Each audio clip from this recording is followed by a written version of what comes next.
हाँ, तो अब हम लोग देखेंगे टेलर मेथड की scientific technique of scientific management.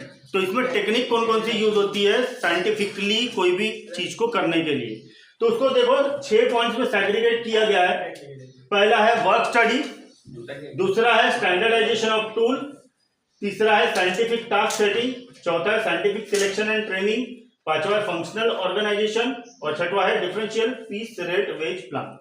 अब पहला देखते हैं वर्क स्टडी। काम को पहले स्टडी करना। काम को स्टडी किस तरीके से करेंगे तो उसके भी पार्ट्स बने हुए टाइम, मेथड, मोशन और फटीग।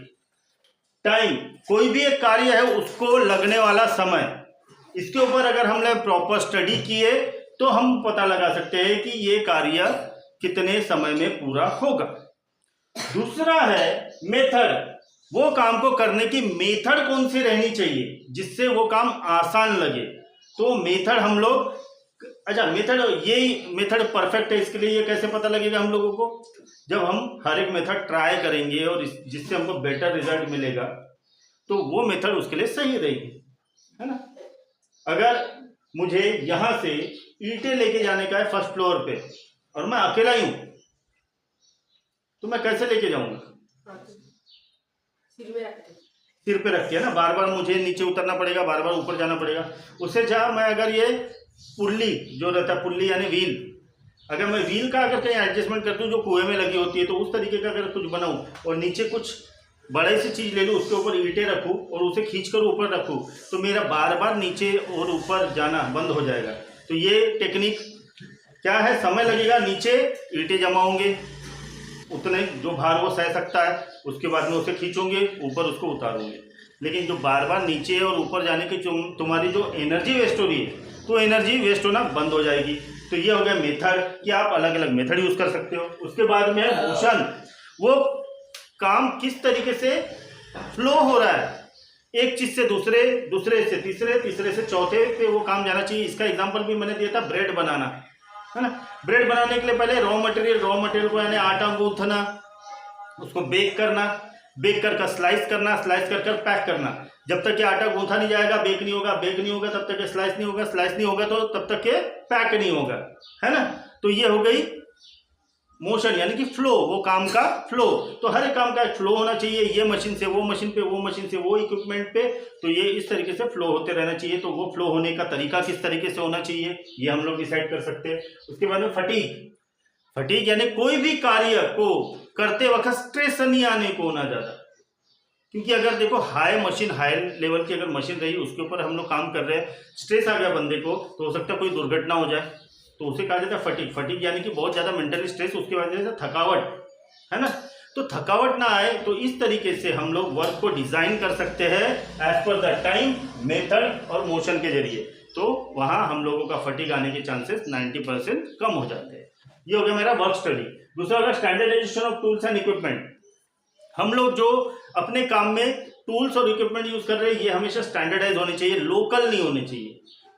वो बोलते ना, कहावत है, सस्ता रोए बार बार, महंगा रोए एक बार, है ना। सस्ती चीज हमने खरीद ली है, अब वो खराब होते रह रही है बार बार तो हम उसे रिपेयर करने में ही लगे हुए हैं। लेकिन महंगी चीज है कोई, अगर स्टैंडर्ड, महंगी यानी कि ऐसी करोड़ों की नहीं, महंगी यानी कि क्या, एक स्टैंडर्ड, है ना। उसको बनाने के, उसके जो स्पेयर पार्ट्स है वो बनाने में स्टैंडर्ड क्वालिटी के अगर यूज हुए तो उसे हम लोग कहेंगे महंगी यानी स्टैंडर्ड कॉस्ट।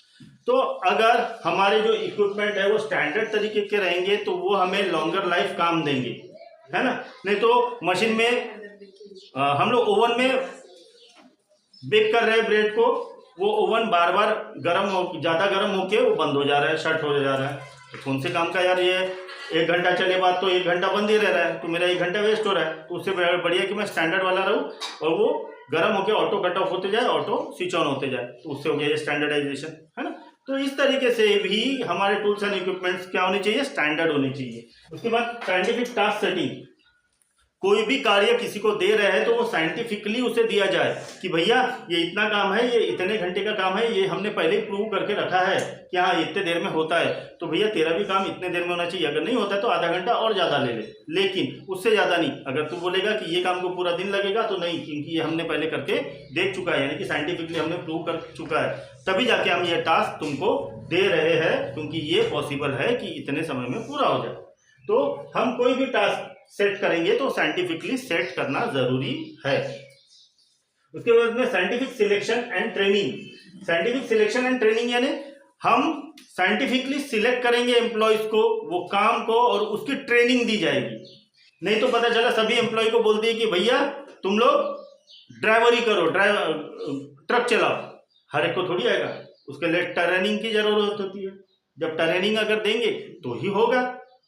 और ट्रेनिंग कैसा है, ये सब कंपनियों का काम है कि अपने वर्कर्स को ट्रेनिंग प्रॉपर दी जाए और साइंटिफिकली दी जाए, ताकि वो काम करने में वो सक्षम है या नहीं है पता चल जाए, तो हम किसी और को लगा सकते हैं और जो सक्षम नहीं है उसको दूसरे काम में लगा सकते हैं, है ना। इसलिए हर कोई मिस्त्री नहीं बन सकता ना, है ना, हर कोई मिस्त्री नहीं बन सकता, इसलिए मजदूर बनता है ना। तो हर कोई मजदूर नहीं बन सकता, इसलिए वो मिस्त्री बनता है। तो ऐसा ही चलते रहता है कि साइंटिफिकली सिलेक्शन करना है, ठीक है। जो भी एम्प्लॉय हम लोग रखते हैं, हम लोग उनका इंटरव्यू लेते हैं, उसमें स्किल क्या है वो देखते हैं। अगर स्किल में थोड़ी सी कम ज़्यादा है, लेकिन हाँ भैया मैं चला लूँगा तुझे ट्रेनिंग देकर, तो मैं क्या करूँगा, उसे ट्रेनिंग दूंगा और करूँगा, लेकिन साइंटिफिकली मैं पहले सिलेक्शन करूँगा, है ना। तो साइंटिफिकली सिलेक्शन। फंक्शनल ऑर्गेनाइजेशन, ये बहुत ज़्यादा इंपॉर्टेंट है। इसके दो पॉइंट होते हैं, एक प्लानिंग और एक होता है इम्प्लीमेंटेशन। प्लानिंग तो हम बहुत सारी कर सकते हैं। अभी अपन तो चांद पे भी जाएंगे एक दिन। प्लानिंग बहुत तगड़ी रहती है, लेकिन जब इम्प्लीमेंट करने का जब बारी आती है तब क्या होता है, प्रॉब्लम्स क्रिएट होती है। तो वही देखना है कि इसमें पॉइंट्स क्या है। रूट क्लर्क ये क्या करता है, ये बताता है कि काम तुम्हें कैसे करना है, ठीक है, काम तुम्हें कैसे करना है। इंस्ट्रक्शन क्लर्क क्या करता है, इंस्ट्रक्शन क्लर्क का काम क्या है, जो काम वो कर रहा है तो उसका रिकॉर्ड मेंटेन करना, ताकि पता लग सके कि जो मेथड से इनको काम बताया गया है वो मेथड सही में एप्लीकेबल है या नहीं। क्योंकि देखो मेथड जो उन्होंने यूज किए थे, हो सकता कि वो करने वाले लोगों की क्षमता अलग हो, और ये जो अभी जो नए बंदे हैं इनकी क्षमता अलग हो, तो वो हिसाब से भी चेंजेस लाना है मेथड में, मुझे एक्सपेरिमेंट करना है। तो इंस्ट्रक्शन क्लर्क का काम क्या है, हर चीज का रिकॉर्ड मेंटेन करना, तो वो रिकॉर्ड मेंटेन करेगा। टाइम एंड कॉस्ट, समय कितना लग रहा है और पैसा कितना लग रहा है वो कार्य को करने के लिए, तो वो भी देखना जरूरी है। और डिसिप्लिन, वो कार्य करते वक्त डिसिप्लिन का होना जरूरी है। चूका ध्यान गई जान, ब्रेक को मत भूल, आगे है बड़ा वाला पुल। तो यहाँ क्या होता है कि अगर खतरनाक वाली मशीनों पे काम कर रहे हैं तो वहाँ डिसिप्लिन होना, फोकस होना जरूरी है, ठीक है। ये हो गई मेरी प्लानिंग की बातें। अब एक्चुअल में क्या होता है, कहीं ना कहीं लैक ऑफ ये होता है। इसलिए देखो कहीं फैक्ट्री में आग लग जाती है, फटाका फैक्ट्री में आग लग गई, है ना कहीं कुछ ना कुछ चूक हो जाती है। तो ये चूक ना हो, इसलिए इम्प्लीमेंटेशन में सबसे ज्यादा ध्यान देना चाहिए। प्लानिंग तो जबरदस्त करते हैं, इतने परफेक्टली करते हैं कि अपन दूसरे प्राइम मिनिस्टर बन जाएंगे एक दिन, है ना। लेकिन एक्चुअल में इम्प्लीमेंटेशन में हमारी गड़बड़ हो जाती है। तो गड़बड़ ना हो इसलिए देखो, gang boss, speed boss, repair boss और इंस्पेक्टर। गैंग बॉस क्या करेगा, वो काम करवाएगा, वो जो मेथड है वो मेथड से काम करवाएगा। स्पीड बॉस क्या करेगा, वो ये एश्योर करेगा कि भैया वो काम जल्दी जल्दी हो रहा है या नहीं, जो साइंटिफिकली प्रूवन टाइम है उसमें हो रहा है या नहीं, ठीक है, ये वो उसके पीछे लगा रहेगा।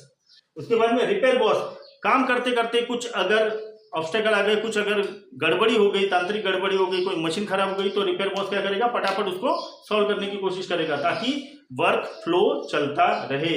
तुम्हारा ब्रेड पकड़ा है लेकिन वो नहीं खराब हो गया, बीच में रुक गया काम, इधर वालों का भी रुक गया, इधर वालों का भी रुक गया, तो फिर क्या होगा, काम सफर हो रहा है। तो उससे बेटर क्या है, रिपेयर बॉस क्या करेगा, उसको रिपेयर करने की कोशिश करेगा या तो उसका सब्स्टिट्यूट ला के रखेगा, लेकिन वो कुछ ना कुछ करेगा ताकि उनका काम का फ्लो चलता रहे। उसके बाद में last but not list inspector काम क्या देखेगा कि जो भी काम हुआ है वो परफेक्ट हुआ है या नहीं, जो ब्रेड बने हैं वो कच्चे हैं या ज्यादा जल चुके हैं, ये इंस्पेक्शन करेगा।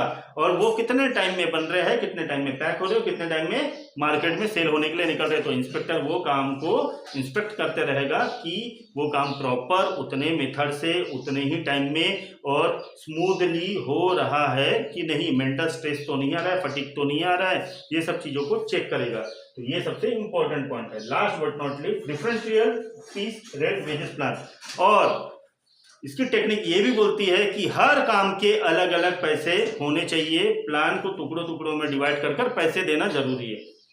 अब कैसे, जैसे मजदूरी, एक दिन की दिहाड़ी क्या बनती है, 1000 रुपये, है ना। मजदूर की एक दिन की दिहाड़ी 1000 रुपये, उसमें तुम उनको कुछ भी काम करवा लो। लेकिन काम अगर पहले से ही सेट करके अगर मैंने बता दिया कि तुमको ये काम करना है, तो वो अपना एक रेट डिसाइड कर देगा, हाँ भैया 1000 रुपये में कर दूंगा। उसके बाद उसको बुलाकर वो काम उसने कर दिया, उसके बाद बोला कि ये भी कर दे वो भी कर दे, तो ऑब्वियसली उसके लिए तुम्हें अलग से पैसे देना पड़ेगा, है ना। नहीं तो पता चला कि तुम उसको वो काम बताया नहीं है, कुछ काम भूल गए हो बताना, और उसने कैसा है वो दिमाग में रखा है कि भैया इतने काम इसने बताया, ये मैंने कर दिया तो मुझे 1000 रुपये मिलने चाहिए, है ना। इसलिए पहले से वो क्रिस्टल क्लियर रखना चाहिए। और कुछ एक्स्ट्रा के काम अगर है या तो अलग अलग है, प्लान है, कुछ हेवी वर्क्स है, हेवी वर्क के हिसाब से वो पैसे तय होने चाहिए।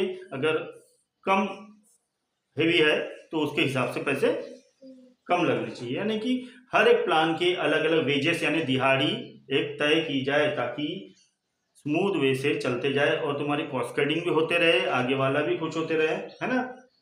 जिसके लिए कहावत है कि सांप भी मर जाए और लाठी भी ना टूटे, यानी कि तुम्हारा काम भी निकल जाए और तुम्हें ज्यादा बर्डन भी ना आए। तो उस तरीके से अगर करेंगे तो प्रॉपर होगा। तो ये है तुम्हारा टेक्निक ऑफ साइंटिफिक मैनेजमेंट, समझ में आया।